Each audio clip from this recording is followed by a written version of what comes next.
Hi everyone, ఈరోజు క్లాస్లో measuring tape గురించి డీటెయిల్గా ఎక్స్ప్లెయిన్ చేస్తాను. ఇంచెస్ అంటే ఏంటి, సెంటీమీటర్స్ ఏంటి అన్నది మీకు బ్రీఫ్గా అయితే ఎక్స్ప్లెయిన్ చేస్తాను. ముందుగా మనకి మెజరింగ్ టేప్లో వన్ సైడ్ వచ్చేసి ఇంచెస్లో ఉంటుందండి, ఇంకొక సైడ్ వచ్చేసి మనకి సెంటీమీటర్స్లో ఉంటుంది. ముందైతే ఇంచెస్ గురించి ఎక్స్ప్లెయిన్ చేస్తాను.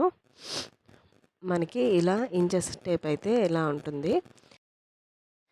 ఇంచెస్ అయితే ఇలా లైన్స్ అయితే ఉంటాయి.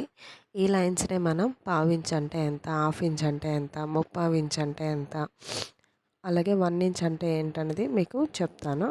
మనకి 0 నుంచి స్టార్ట్ అవుతుంది. 0 నుంచి మనకి ఫస్ట్ 2 లైన్స్ని మనం పావించ్ కింద రాసుకుంటామన్నమాట. ఫస్ట్ 2 లైన్స్ని మనం 0.25 లేదు అంటే మనం 1/4 కింద కూడా రాసుకోవచ్చు. అలాగే మనకి 4 లైన్స్, నెక్స్ట్ వచ్చేసి 4 లైన్స్ని దాన్ని మనం 0.5 లేదా 1/2 కింద రాసుకోవచ్చు. అలాగే 6 లైన్స్ని 0.75 లేదంటే 3/4 కింద కూడా రాసుకోవచ్చు.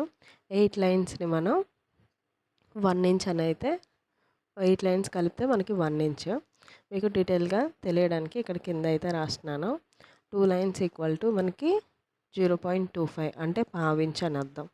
అలాగే 4 లైన్స్ని మనం 0.5 హాఫ్ ఇంచ్. అలాగే 6 లైన్స్ని మనం ముప్పావు ఇంచు. అలాగే 8 లైన్స్ని కలిపితే 1 ఇంచ్ అనమాట. ఇవి మనకి పావించు, హాఫ్ ఇంచు, ముప్పావు ఇంచు. అలాగే నెక్స్ట్ 1 ఇంచ్ తర్వాత దాన్ని 2 ఇంచు, 3 ఇంచు ఇలా మనకి 3.5 కావాలంటే 3 తర్వాత వచ్చే లైన్స్ని మనం 4 లైన్స్ యాడ్ చేసుకుంటే 3.5 అలా వస్తుందన్నమాట. ఇప్పుడు 1 మీటర్ అంటే మనకి 39 ఇంచెస్ అని. అలాగే హాఫ్ మీటర్ అంటే మనకి 39 ఇంచెస్లో హాఫ్ తీసుకుంటే మనకి దాన్ని హాఫ్ మీటర్ అంటే 19.5 ఇంచెస్ వస్తుంది.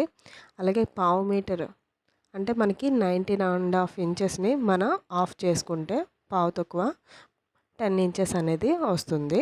అలాగే ముప్పావు మీటర్ కావాలనుకుంటే మనకి హాఫ్ మీటర్ని పావు మీటర్ని కలిపితే వచ్చేదాన్ని ముప్పావు మీటరు అంటే 19.5 ఇంచెస్. అలాగే పావు తక్కువ 10 ఇంచెస్ కలిపితే మనకి ముప్పావు మీటర్ వస్తుంది. నెక్స్ట్ క్లాస్లో అయితే సెంటీమీటర్స్ గురించి ఎక్స్ప్లెయిన్ చేస్తాను. ఈ వీడియో మీకు యూస్ఫుల్ అయితే లైక్ చేసి ఫాలో చేసేయండి. Thank you.